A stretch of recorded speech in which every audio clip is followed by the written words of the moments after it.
E aí, galera do terceiro ano, como é que tá? Tranquilo, galera? Saudade, viu, de vocês. Mas vamos passar, né? Vamos superar. Bom, galera, a aula de hoje nós vamos falar sobre trabalho e sociedade, tá? A importância do trabalho, o que é o trabalho, como o trabalho influencia na organização da sociedade, como ele influiu na organização da sociedade. Vamos falar das ideias do Karl Marx, vamos falar um pouco sobre Toyotismo, Taylorismo, Fordismo, tá? Vamos fazer um apanhado geral da ideia do que seja trabalho. Primeira coisa que vocês têm que saber é o que é trabalho. Se a gente for pesquisar no oráculo da sabedoria, o Google, e botar lá trabalho, você vai achar várias definições. Se você, por exemplo, for perguntar, saber o que é trabalho pela física, né? Você vai ver que é uma coisa. Se você for procurar o que é trabalho pela economia, é uma outra coisa. Se você for procurar o que é trabalho, talvez pela filosofia, você vai encontrar uma outra coisa. Qual que é a que nós vamos usar? A ideia da sociologia do que é trabalho, certo? O que é trabalho para a sociologia? É toda atividade física e mental do homem utilizada na produção de bens e serviços, certo? Então, é tudo aquilo que eu faço, toda a minha atividade física e mental utilizada na produção de bens. Bens é tudo aquilo que eu posso ver, pegar, tocar. Serviços é quando eu vendo para as pessoas, eu produzo conhecimento, digamos assim. Então, um advogado, ele vende serviços. Ele pega o seu conhecimento como advogado e vende para aquela pessoa. A pessoa contrata o advogado para ele resolver um problema da área dele. O médico é a mesma coisa. Agora, o carpinteiro, por exemplo, ele produz bens, certo? Entenderam? Então, beleza. Então, toda atividade física e mental do homem utilizada na produção, empregada na produção de bens ou serviços. Tudo que você faz com esforço físico ou intelectual que gera alguma coisa, que isso é trabalho, certo?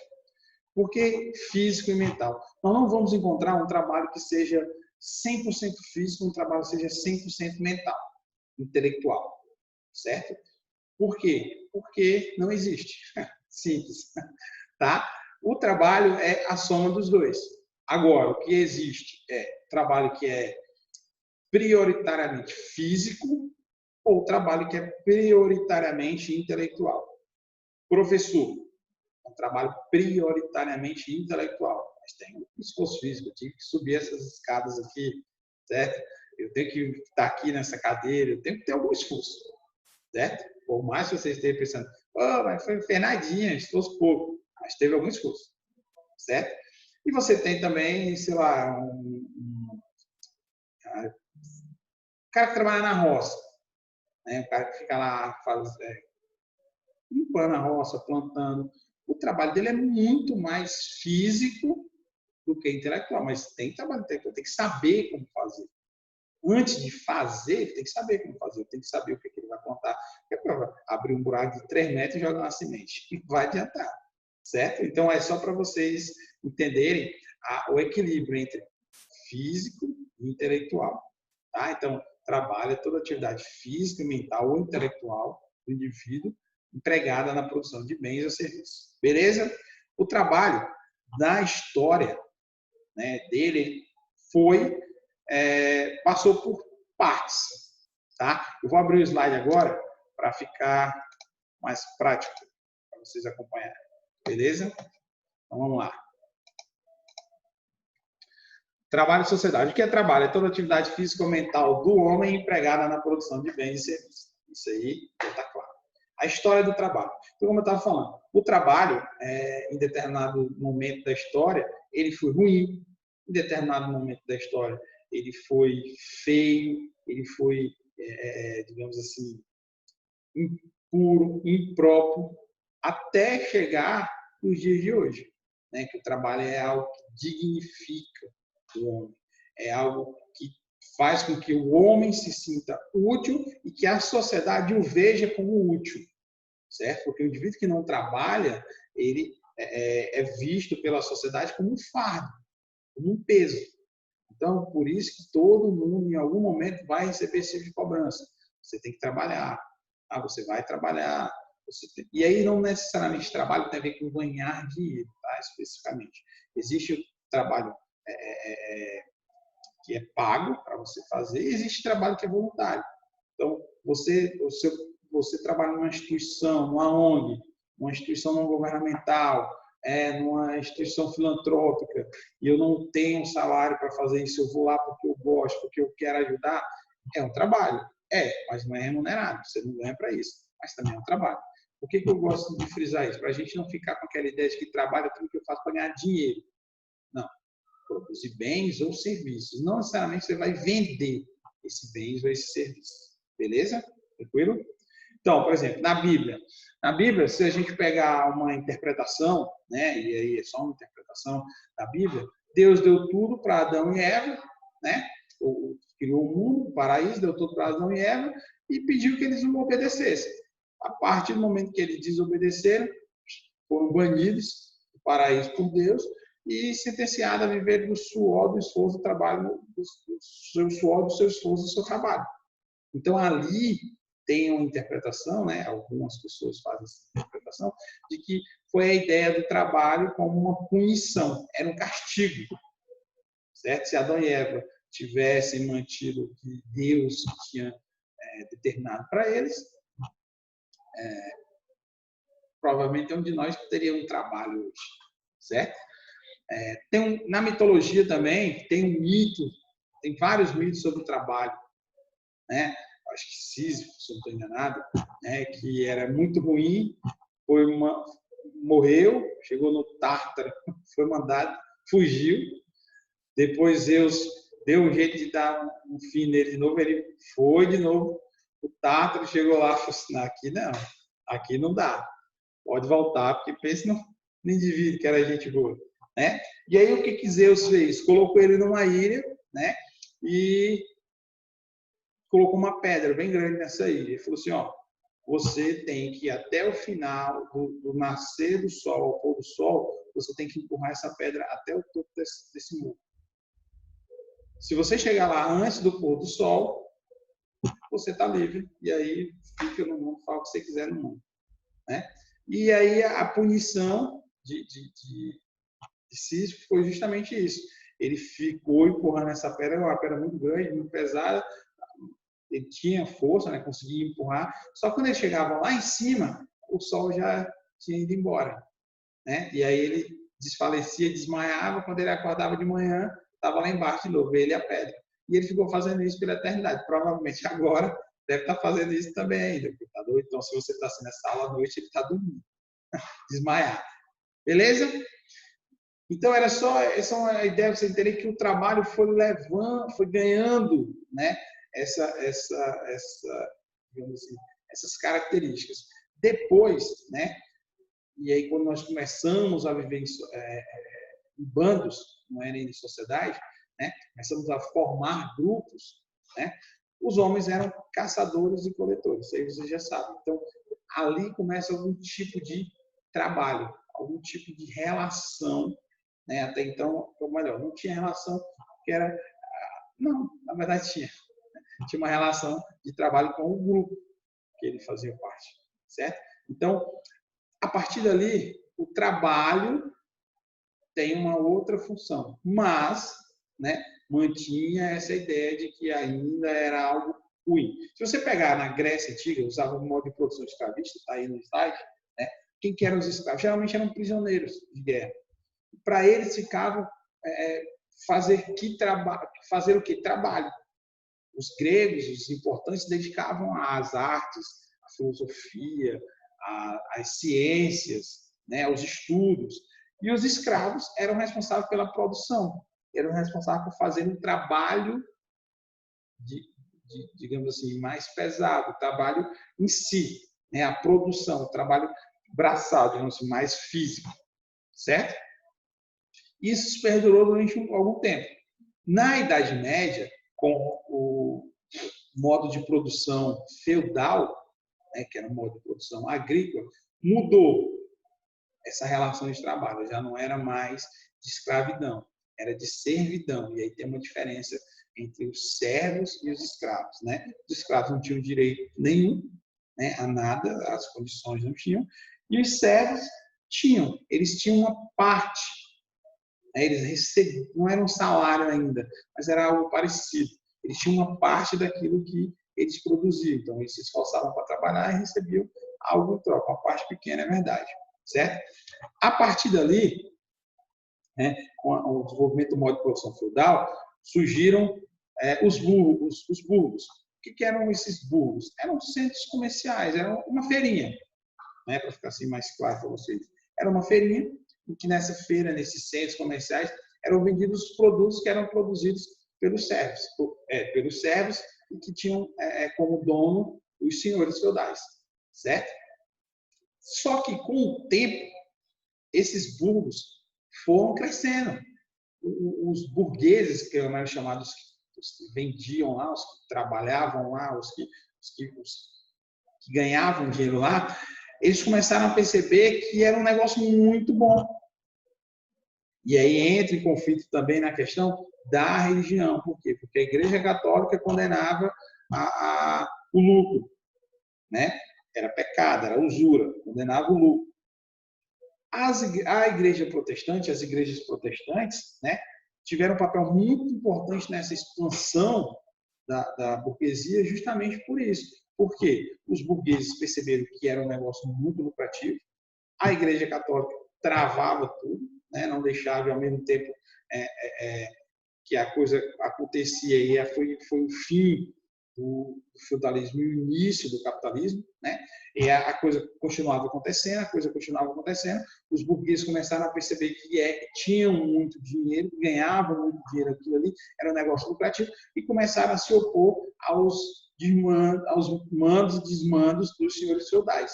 E aí a burguesia se torna uma classe, né? Os burgueses ganham poder, ganham dinheiro e abrem mão da dominação, se livram da dominação dos senhores feudais, consequentemente da Igreja Católica, que naquele momento determinava que aquilo não era o correto. E a as igrejas protestantes atrelam justamente as duas coisas. A Igreja Protestante ela consegue atrelar a fé e a economia, ou seja, ao invés de ser um castigo, errado, ao invés de ser um pecado você ganhar dinheiro, você ter lucro, para as igrejas para a igreja protestante, o protestantismo, né, era uma bênção de Deus, era uma determinação de Deus.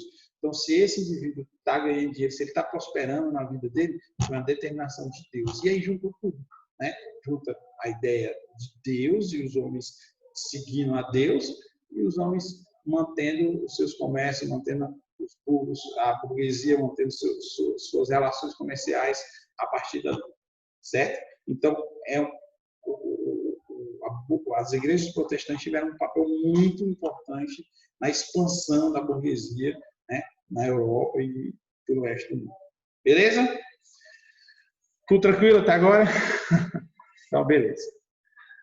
Situação da Europa no início do capitalismo. E aí, como eu falei agora, finda, né, feudalismo, começa o capitalismo. Tá? Um sistema muito dinâmico, um sistema que proporcionava um crescimento econômico muito grande, que surgem novas classes sociais, surge uma nova organização social, começa a reestruturar a sociedade, e aí surge uma coisa que é importante, as relações sociais. Uma delas, as relações de produção. Mais à frente eu vou falar para vocês melhor. Tá? Ou seja, a forma como as pessoas se relacionaram com os outros e principalmente a forma como as pessoas se relacionaram ao trabalho mudou. O trabalho deixou de ser um castigo, deixou de ser uma punição, deixou de ser algo impróprio, impuro, indigno, né? A palavra é essa, indigno, e passou a ser algo necessário, algo importante, algo afirmador.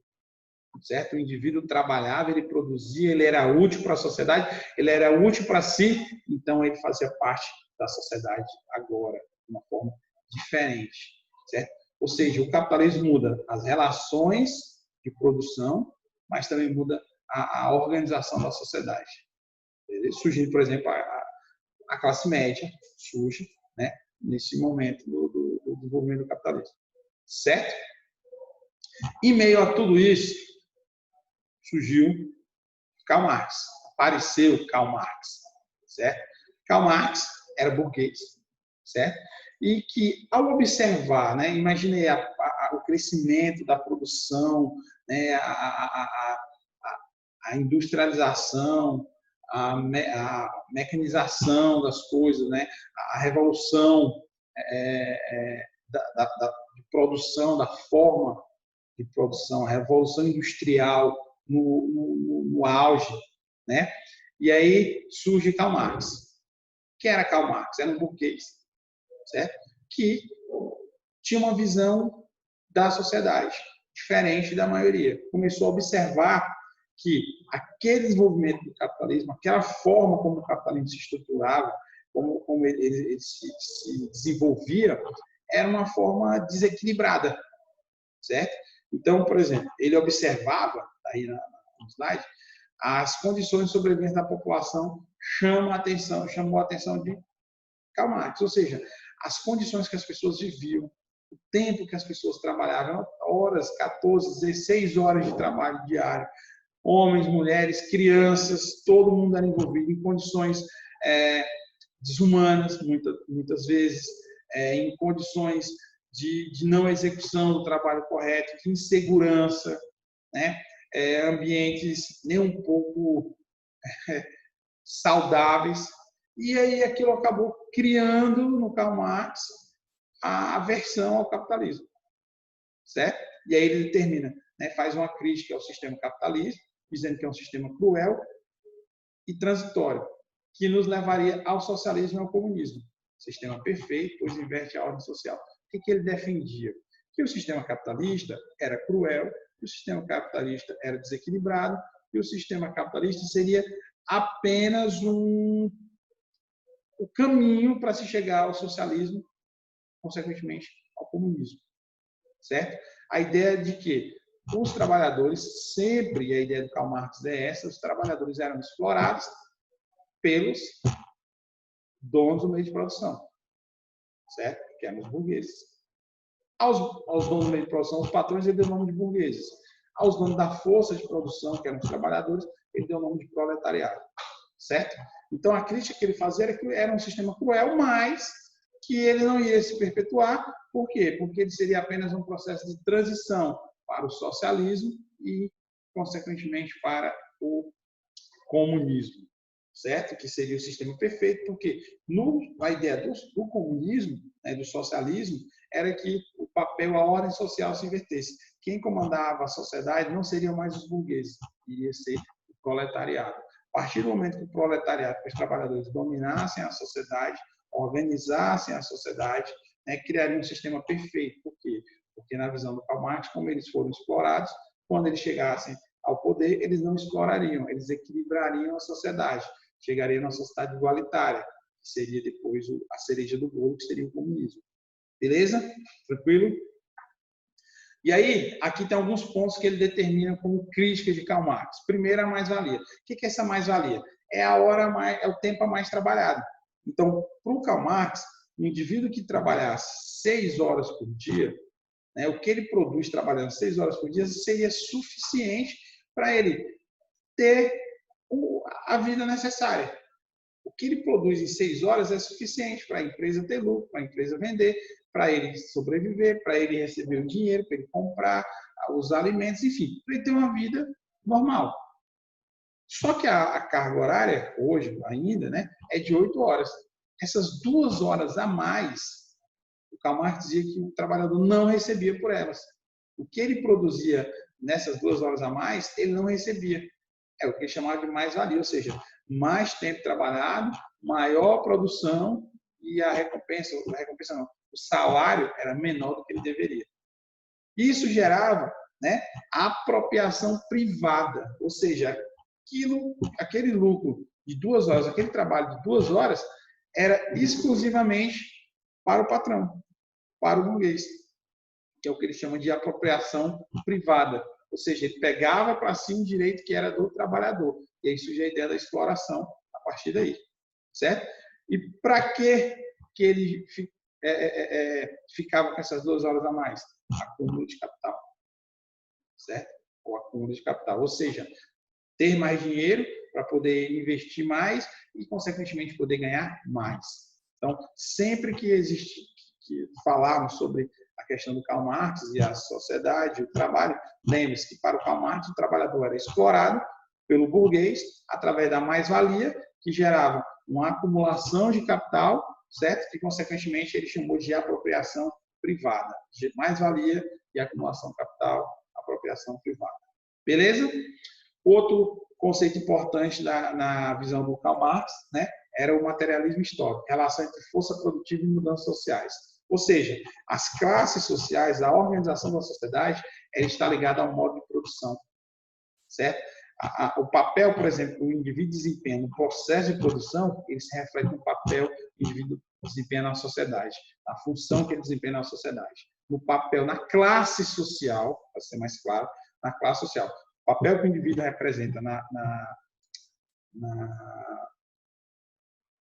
no processo de produção, ele está ligado à classe social a qual ele pertence. Tá? E em todas as sociedades foi assim. É o que o Karl Marx chama de materialismo histórico. Beleza, galera? Tranquilo? Todo mundo entendendo? Beleza, então.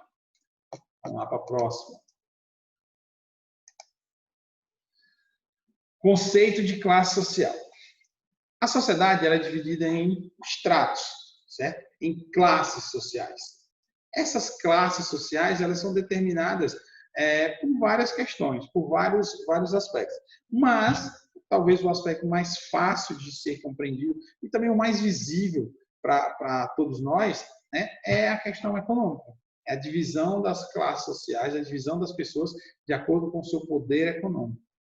Certo? Mas existem divisões culturais, existem divisões políticas, certo? Mas as classes sociais, né, é a divisão da sociedade, a separação da sociedade em grupos de pessoas que têm trabalhos semelhantes, estilo de vida semelhante, funções, né, semelhantes, que têm uma renda semelhante, certo? Para o Karl Marx, a história da sociedade é a história da luta de classe. Por quê? Porque desde que foi determinado, né, o capitalismo, por exemplo, desde que foi implantado o capitalismo, existe esse conflito de classe. E em outras sociedades também, tá? Especificamente estou falando da sociedade capitalista, mas em outras sociedades ele sempre determinou que em todas as sociedades, isso é a interpretação de Karl Marx, a afirmação de Karl Marx, que em todas as sociedades sempre existiam 2 classes. Uma que era dominada e outra que dominava. No caso do capitalismo, uma que era explorada e a outra que explorava, certo? E sempre existia essa luta de classe. E essa exploração, esse desequilíbrio fazia com que a sociedade tivesse conflito. Karl Marx atribuía todos os problemas da sociedade à luta de classe, a ter classes dominantes, classes dominadas, a ter classes que se beneficiavam de mais coisas e classes que perdiam direitos, né, mínimos necessários, porque os outros se apoderavam dele. Então, quando ele fala que a história da sociedade é a história da luta de classe, que desde que existiram as sociedades, desde que nós passamos a vivermos em sociedade, existiam essas divisões de classes sociais, tinham outros nomes, claro, né? E essas classes sociais eram antagônicas, eram opostas, certo? Uma consequentemente, dependia da outra, de todas as formas. Uma dependia da outra, mas só que elas iam em situações diferentes, era uma situação de desequilíbrio. Elas nunca, na visão do Karl Marx, esse conflito nunca ia se conseguir resolver esse conflito dentro do capitalismo. Dentro do capitalismo é impossível haver solução para esse conflito, pois as classes são interdependentes, ou seja, elas são necessárias por burgueses terem produção, produzirem, venderem, ganharem dinheiro, lucrar, precisa do trabalhador para fazer o trabalho, certo? Por outro lado, o trabalhador precisa do burguês para ter um emprego e precisa do burguês pagar aquilo que ele vai precisar para se manter, para consumir, para manter sua família e por aí vai. certo? E é importante, as classes sociais têm interesses contrários. Acabei de dizer. O burguês tem um interesse, o proletariado tem outro interesse. Especificamente, estamos falando das classes sociais no capitalismo, na visão do Karl Marx. Beleza? E aí tem um esqueminha do funcionamento do sistema capitalista, trabalho, toda atividade física e mental do homem utilizada na produção de bens e serviços, né? Que o trabalho fica por conta do proletariado. Os meios de produção, matéria-prima, máquinas, certo? Que fica por conta do burguês, certo? E os dois juntos, né? É o modo de produção, e os dois juntos, os dois são juntados através do que o Karl Marx chama de relação de produção. O que são essas relações de produção? São os acordos que existem. Eu tenho um trabalho, você tem a matéria-prima, vamos juntar tudo, eu vou te pagar isso para você produzir isso. Isso é relação de produção, é o acordo entre o burguês e o proletariado, certo? É o acordo entre quem vende sua capacidade física e intelectual e quem compra essa capacidade e utiliza na produção de bens, especificamente aqui. Certo? Entendido, galera? Tranquilo. Estamos acabando já, tá? Pode ficar tranquilo. Modelos produtivos na sociedade capitalista. Aqui, nós vamos falar de 3. Taylorismo, Fordismo e o Toyotismo. Beleza? O que são esses modelos produtivos? É a forma como é produzido, a forma como é executada a produção de bens. Certo? Lembra que antigamente era tudo a questão da manufaturados, né? Depois passa a questão da industrialização, da mecanização, né? do desenvolvimento tecnológico, né? Para as máquinas. E esse desenvolvimento tecnológico gerou uma necessidade de organização de produção. Tinha que produzir mais, a demanda era maior, a expansão era muito grande, e aí eles passaram a ter que produzir mais. À medida que tiveram que produzir mais, teve-se a ideia, né, de como isso podia ser melhorado, de como esse modo de produção, esse modelo produtivo poderia ser melhorado. O primeiro dele foi o Taylor, né, a ideia do Taylorismo, né, e é muito importante. Aumentar a produtividade, economizar tempo, menos gasto e máxima utilização das máquinas. Basicamente, o Taylor fez o quê? Ele criou o sistema de produção das linhas de produção. Não foi ele que inventou, certo? Quando eu digo assim, que ele criou, por quê? Porque o papel dele era o quê? Não era o papel. O que ele queria? Criar um sistema, ter um sistema produtivo em que você não perdesse tempo. Em ser um sistema cada vez mais preciso, cada vez produzindo mais e não perdesse tempo. Quanto mais você trabalhasse, mais você produzia. E aí o exemplo, né, que dizem o cronômetro e a prancheta. Então ele determinava quais ações, qual trabalho cada pessoa ia fazer na sua área específica. E esse trabalho era complementar ao trabalho seguinte. Criou a linha de produção, né? Criou esse mecanismo de organização. E ele marcava o tempo, por exemplo, né? E cronometrava o tempo da forma que fizesse com que o indivíduo produzisse mais em mais tempo. Em menos tempo, desculpa. Produzisse mais em menos tempo. Certo? Economizava tempo, produzia mais, ganhava mais dinheiro, utilizava as máquinas o máximo possível e gastava menos. Certo? Por quê? Porque esse período de produção ainda era com grandes estoques.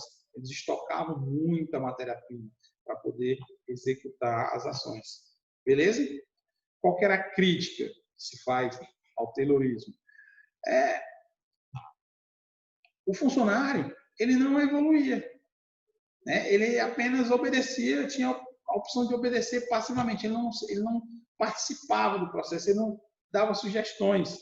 Certo? Hoje, as empresas buscam diferente. Existe a linha de produção, claro que existe. Mas hoje, por exemplo, as empresas querem aquela pessoa com iniciativa, né? Aquela pessoa que melhore o ambiente de trabalho, influencie na melhora do ambiente de trabalho.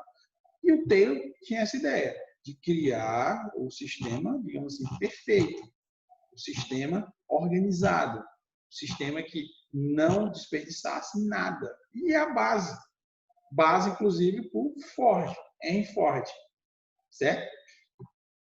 Que determinou, que executou muito bem grande parte das ideias da teoria do Taylor, né? Com as linhas de produção. O que são essas linhas de produção? É a divisão da produção em partes, certo? E cada parte daquela produção é responsável por um serviço. Lembra que eu falei? E esse serviço se complementa ao serviço seguinte. Então, você conseguia produzir em mais tempo pelo menor preço. Consequentemente, o que o Henry Ford fez? Determinou lá a produção do Ford, né? Eram todos carros pretos, eram iguais, não existia a questão da cor, então já tornaria mais barato. A linha de produção fazia com que ele produzisse muito mais, certo? E mais barato, tornando mais fácil das pessoas consumirem um produto que era caro, né? Então ele baixa o preço, vende muito carro, né? Só que qual que é o problema desse sistema? Dois, especificamente a crítica que se faz esse sistema. Primeiro, tinha que ter grandes estoques. E esses estoques tinham que ser movimentados, tinham que continuar produzindo. Por quê? Porque não pode ficar parado. Estoque parado é perda de dinheiro.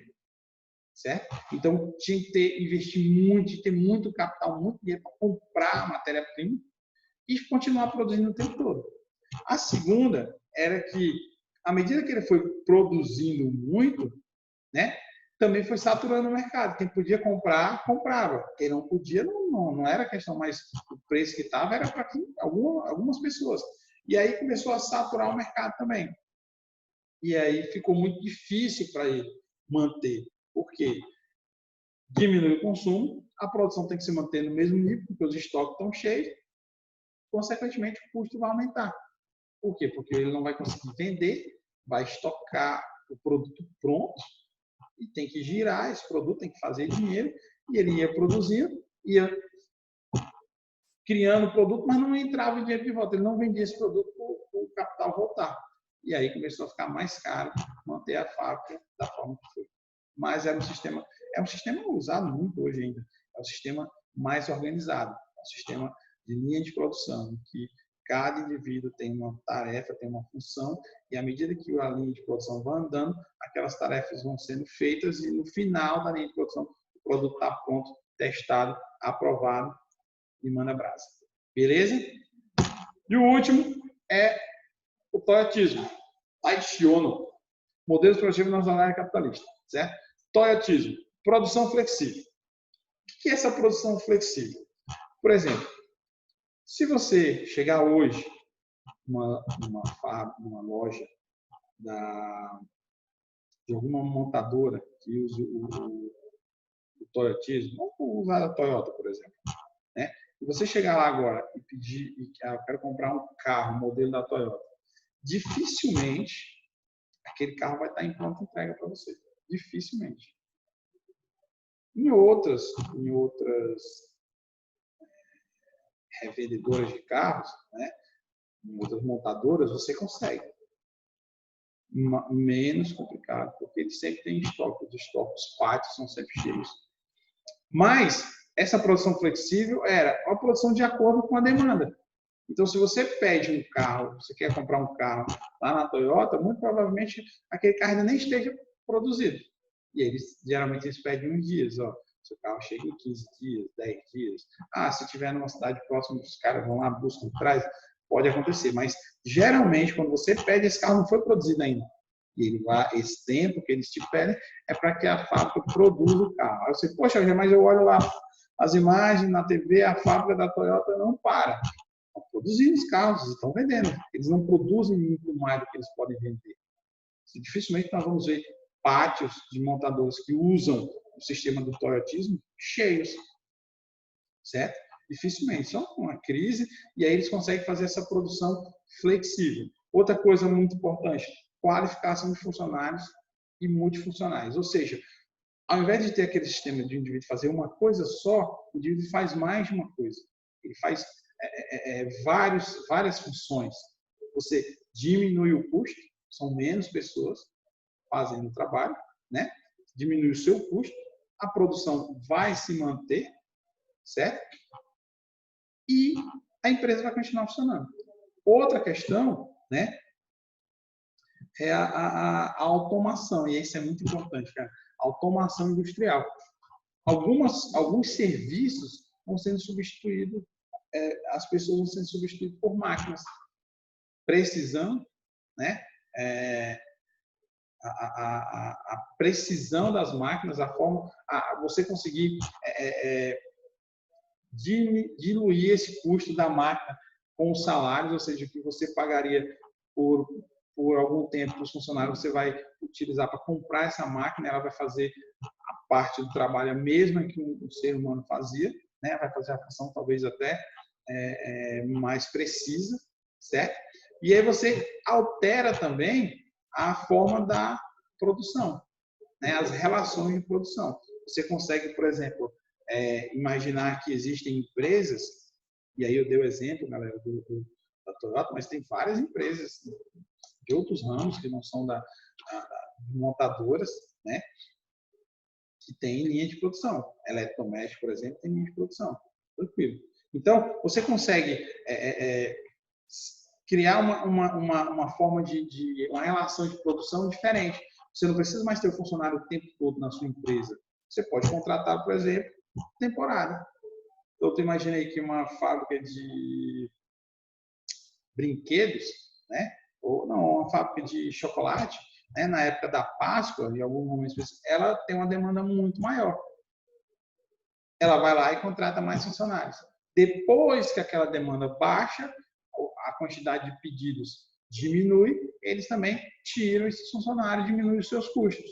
Continuam produzindo a quantidade necessária para os seus fornecedores, mas diminui o custo com funcionários que não teriam, digamos assim, função naquele momento, iriam ser subutilizados, né? Iriam ser subempregados, né? O trabalho deles não ia render, porque não iam fazer aquilo que deveria fazer, porque não tinha mesmo como fazer, e eles demitem e contratam ele em outra oportunidade, ou esses outros funcionários. Beleza? Taylorismo prático, tempo mais prático, né? Organização, precisão. Fordismo, produção em longa escala, com grande organização, né? E linhas de produção, né?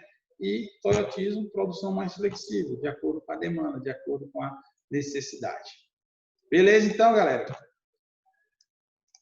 Era isso, tá? Espero que vocês tenham gostado, né? Qualquer coisa que precisarem, qualquer dúvida que tiverem, podem me procurar. Estou lá no grupo disponível para vocês.